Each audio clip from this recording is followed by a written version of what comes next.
to talk about a spider here that I found made a web this morning or last night. Looks to be some kind of widow family spider. It's got a red belly on it. It's not a black widow, but it's amazing though. I'm inside my patio. You can see this, and there's another one up there. I was filming up earlier with my high definition camera. But I almost ran into this checking my my trees here. I got a couple of trees. These are lemon mire trees. This is my first year having two of them, but that's a different topic. But I want to talk about this web spider. I'm going to find out what kind of spider it is once I zoom in on it. But it's amazing the way you see where the web is. It's in the middle of my frame there. And you can see it coming to this first tree right there. My other tree's over there. That web's way over there. I didn't get a measuring stick, but just by looking at it, it's going to be at least 6.5 feet of one single strand web. See if I can, with the light, the sunlight, I can, you can see it there. Let's see. Let me point my finger here. Right there. The edge of this leaf here. What the hell? And just to generate a topic here. I don't know much about spiders other than I ain't too crazy about them. I'm scared of spiders and snakes, like probably most people are.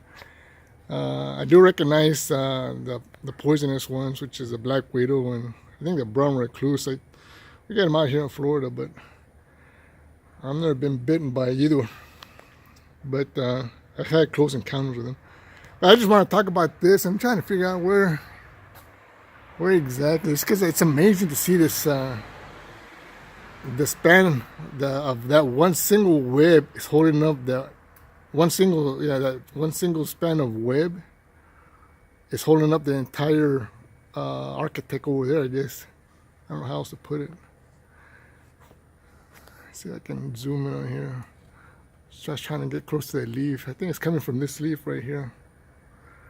Let me see. Yep, it's coming from this leaf right here. The edge of that leaf. Going all the way, you can see the reflection from the sun. Going all the way out here. I can get close to it. If I can get close up, you might be able to tell what kind of spider it is. It's got a red belly. I can't tell if it's my frame or not. There it is. So I'm not one to. It's on the move. Probably touched the web or something. Oh shit! It's pissed. Probably saying, "Dude, you ain't gonna wreck my house." And I'm saying, "Dude, you should have built it on the outside." Because I'm gonna run into it one way or another in my trees. But let's see if I can get close to that.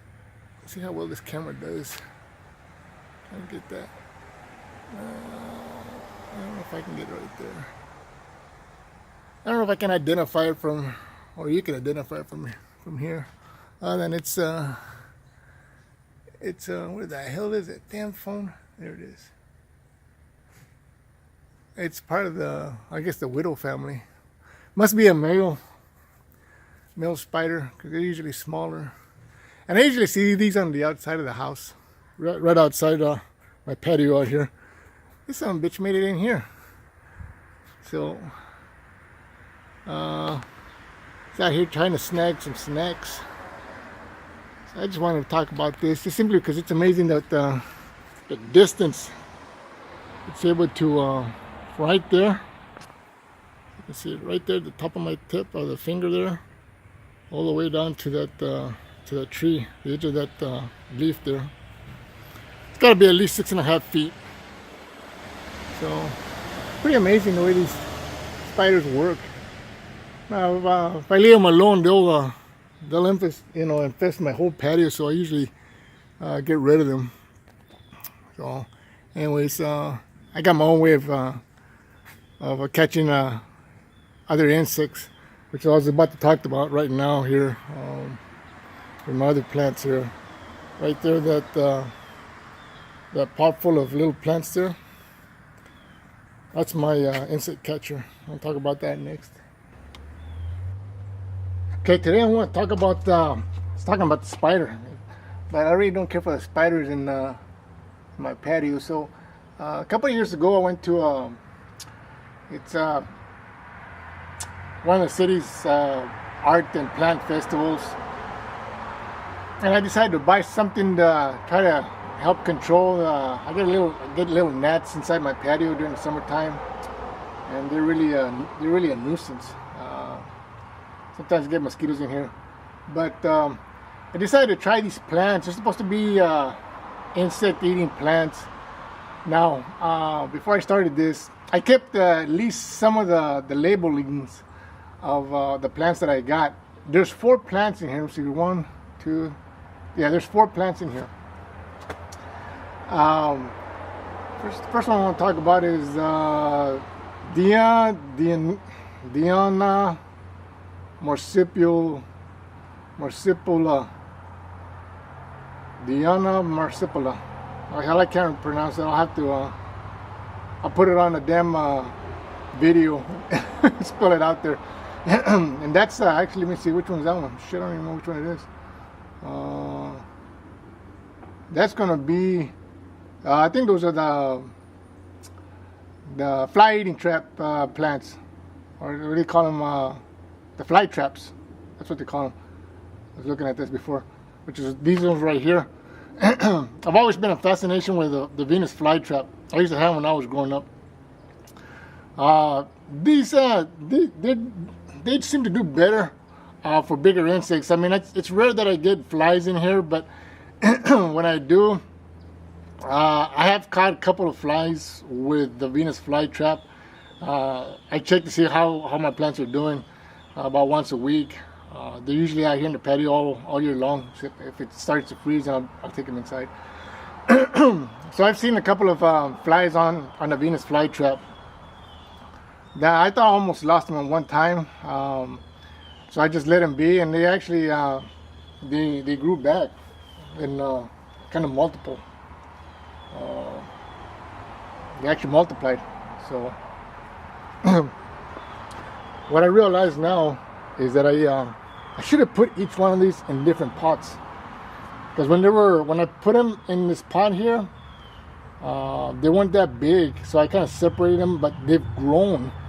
Now it seems like they need more room. I'm afraid to disturb them. I'm afraid I might kill them if I disturb them.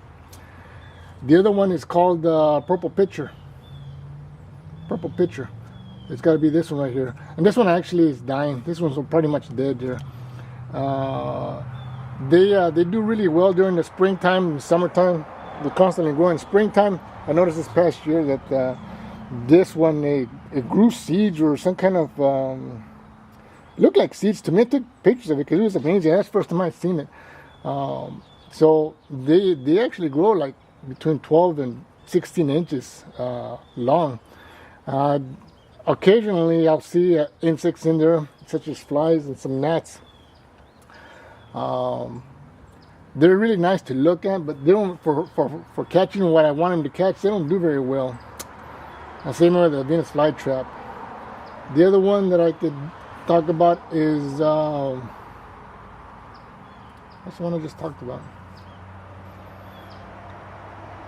No, the one I just talked about was that one. Sorry, that's actually a copper top trumpet. That's the copper top trumpet. Can't even speak today. Copper top trumpet. That's that one.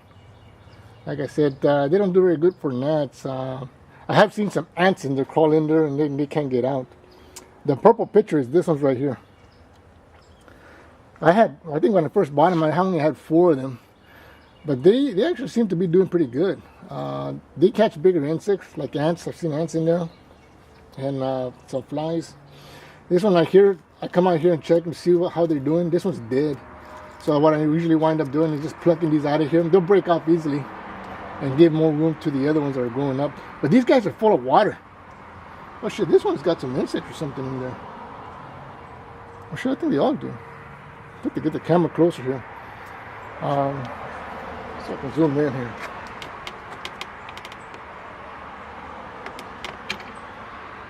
I'm gonna take this camera off here. Bear with me. Oh, you can see what I'm seeing here. See, there's something in there. I don't know if you can see it. It's got too much shadow in there. Some kind of spider or something in there on this one right here. Let me see here. I don't know if you can see that or not. This one also has got some kind of spider or something. Yeah, right now my patio seems to be infested with small spiders. This one's got something also in there. But they seem to have little hairs on the side of the walls there. Keeps the insects from crawling out. But the one I really is my favorite plant, even though there's not much to look at, is this little sucker right here. Now obviously somewhere along the line I lost the damn label. I don't know exactly what that one is, and I was hesitant buying that one just simply because it didn't appeal to me. But believe it or not, if you look really closely, that sons of a bitch catches a lot of gnats. I mean, literally, if you go around, all those little wet droplings, they're sticky. They're juices or something. They're sweet, and it attracts the gnats. But once they get on there, they're sticky. Let me see. See if I can do that. See how it sticks to my finger? I don't know if you can see it from my angle. So they're sticky. You can see a little bit glistening. It sticks. These things stick together also. This one's dying. So once they get to a point where they droop down completely and they're not catching anything, I'll pluck them out of there, and they break off easily. Gives them more room. See, like this one right here. I'll untangle this. Oh hell, I can't do it with the damn camera in my other hand. But those are my favorite plants, and what I need to do is, I guess, figure out what the hell those are called. That way, I'm just trying to share the information. If you have a patio or some room, these are pretty nice to just even keep in the house. And if you get some insects or flies, and they're pretty elegant if you buy a nice pot for them and then just kind of let them grow, feed them, and they're nice to just have them inside the house. I keep them on my patio simply because this is where I have the problem with the gnats. But also for this trumpet one here, I bought these I don't know, for a couple of dollars at Home Depot. They're little stakes to help guide that, because when these things get tall enough, they'll break over. I mean, they'll just lop with the weight of that top of that. They'll just lean them over until they finally bend over and they die. So they need some kind of support. Then I added the bark here, just to keep the soil from getting dry. The soil was getting dry before I put that in there, so I was watering it constantly. And then it crusts over, and I didn't want that, so I put new dirt in there. And I bought some dirt with this also. They said that it takes a special kind of dirt, so I didn't take a chance. I bought some dirt, and that's what I used.